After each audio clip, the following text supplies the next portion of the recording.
sa ating pong mga panahon. Merry Christmas sa lahat ng mga barangay official sa Distrito 6, Chairman, Kagawad, Secretary, Treasurer, sa ating mga masipag na tanod, Yung mga health chairman worker, po, huwag po kayo po naumalis kasi po may t-shirt po. lalo po mga mamit natin. Bawat chairman po may Mga t-shirt po kapamilya kayo. ko sa ikain. Maraming salamat po. Maligayang Pasko po sa ating mga kapamilya. At sana maging masakyan ang ating bagong mga. Yon! Thank you!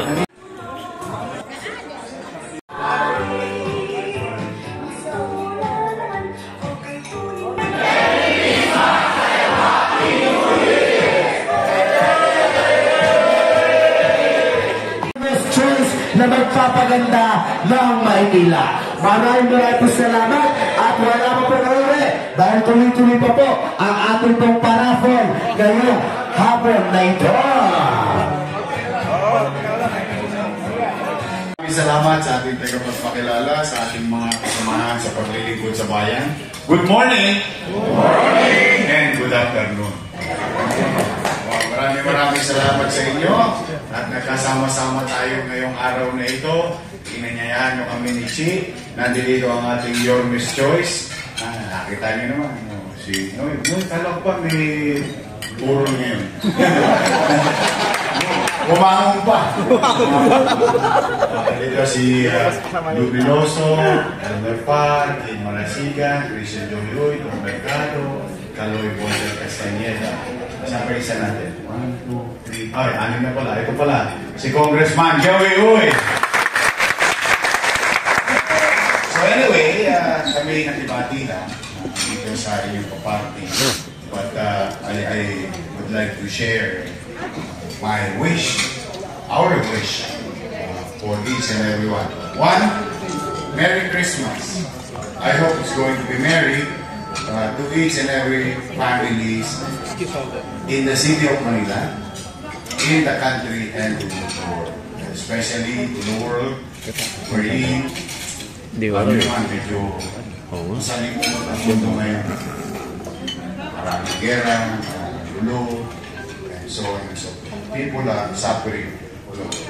In our case, tayo naman, mga economic challenges sa Pilipinas. But nothing can be resolved. Kasi naman nagpapatuhan ng timba katulad sa ibang bahagi ng mundo. If there's any consolation to our situation, is that at least medyo peaceful tayo. Yun naman, at the end of the day, medyo tayo.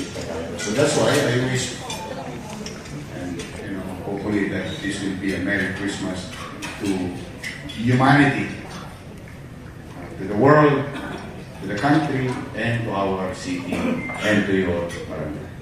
New Year!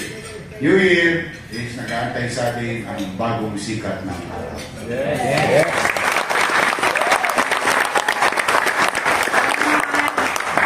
Sisikat na muli ang araw sa lungsod ng Maynila. May awa ang Diyos. Mamaya pag-uwi ninyo sa inyong mga para-barangay, kapitbahay, at partikular sa inyong pamilya. Please extend my gratitude to your family, to your constituency, to your neighborhood, to every Manilan. My gratitude and much appreciation. Buong kababaang loob na ako'y taus-pusong nagpapasalamat with what SWS data shown yesterday, that at least, at the very least, 70% of our people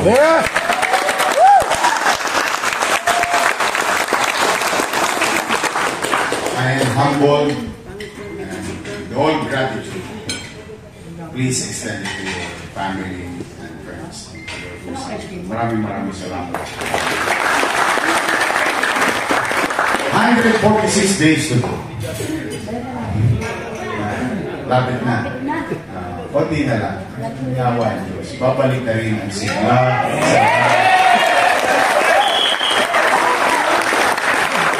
kaayusan at kapanatagan ng pamumuhay sa lungsod ng Maynila sa 2020. Something that we look forward to for 2020. Salamat sa Diyos kung kakasama tayo ngayon. Bakit? I know for a fact that some of us suffered and paid the price of public service, being infected with COVID-19 during the darkest hours of our lives. And of course, some of our fellow public servants succumbed from that dreadful disease. Kaya bagay na pinapapasalamat natin sa Diyos kahit pa paano, nakatawid tayo. Walang nagutom sa Maynila, nakaraos tayo. Natuloy ang pagdating. Kaya kung meron man kayong i-appreciate, at least appreciate life more than anything else. Your life, our life. Because life is life. Yung pera, mawawala. Kaya ulit hanapin. Gamit, mawawala, kayang palitan. Pero ang buhay, mahalaga. Yun. I think something that we can tell to our grandchildren, to our family, salamat sa Diyos, nakaraos tayo, nakatawid tayo sa pandemya. Kung ano na naging obligasyon ng pamahalaan dahil sa pandemya, bagay naman na handa nating kaharapin. Basta ang importante, nakaraos muna ang tao. Buhay ang tao. Kaya yung mga obligasyon na yan, lahat naman ng tao may obligasyon sa buhay. We, including you, as leaders in the respective community and city, tayo yung gumagawa ng paraan para maitaas ang antas ng pamumuhay ng tao. Manatiling ligtas at payapa ang pamumuhay sa Maynila. That is our job. To address the minimum basic needs of our people. That is a job. Hard, not easy. But it is not impossible. So that's why our message is that community, our Diyos, sa tulong ninyo, magsama-sama tayo to make Manila great again.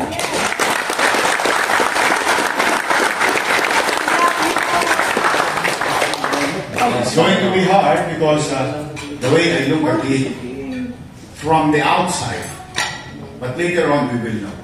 But from the outside, I don't know if you have the same point of view or perspective of the situation of the city. Feeling ko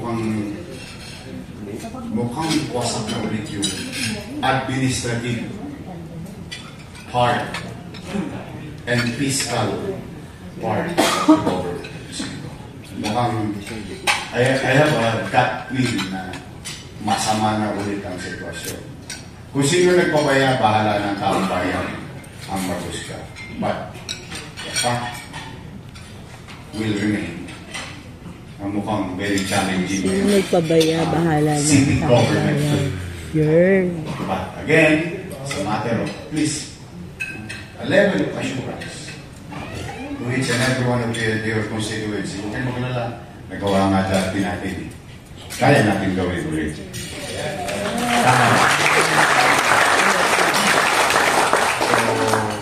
Again, maraming salamat sa pag-support kami sa community. Thank you very much. Kaya niyo ba bang mapuyat ng 146 days? Kaya ba? Kaya! O, pagtulong natin mamaya, 145 na lang bukas. Oras ay mauubos. Kaya sana tuloy-tuloy na tayo.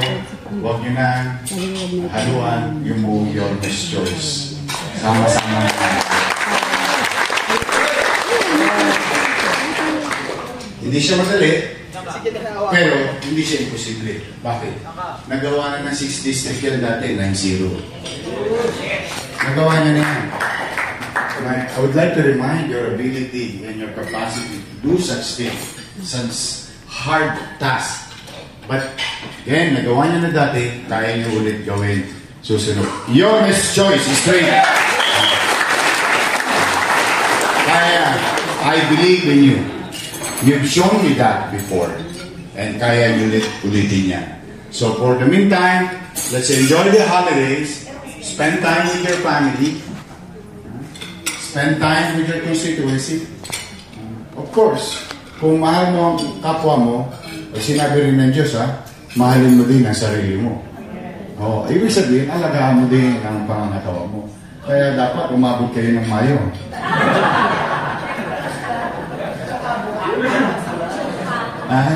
Kaya ba? Matigas pa yan. So, hopefully, may awa ang Diyos, tayo rin ang magkita sa finals. Mag-iingat kayo. Send my regards to your family and constituency at may awa ang Diyos, makakaraos tayo sa 2025. At pagpalain nawa kayo ng buong may kapal. Maraming salamat. Manila, God bless. Thank you. Manalo pa man ang halalan, sa puso namin ikaw po ang number 1. Sama-sama po natin palakpakan ang magbabalik pag-asa, sigla at disiplina sa nakabayaang Maynila, ang progresibong gobyerno sa pamumuno ni Yorme Isko Moreno Comagoso. Palakpakan naman po mga minamahal nating mga lingkod bayan. At ganyan din po, para naman po marinig natin ang mga ilang kataga habang nandito po si Yorme. Andito po ba? Palakpakan natin si Chairman. Mas malipot kay Robin nga rin. Nandun nga kita ko.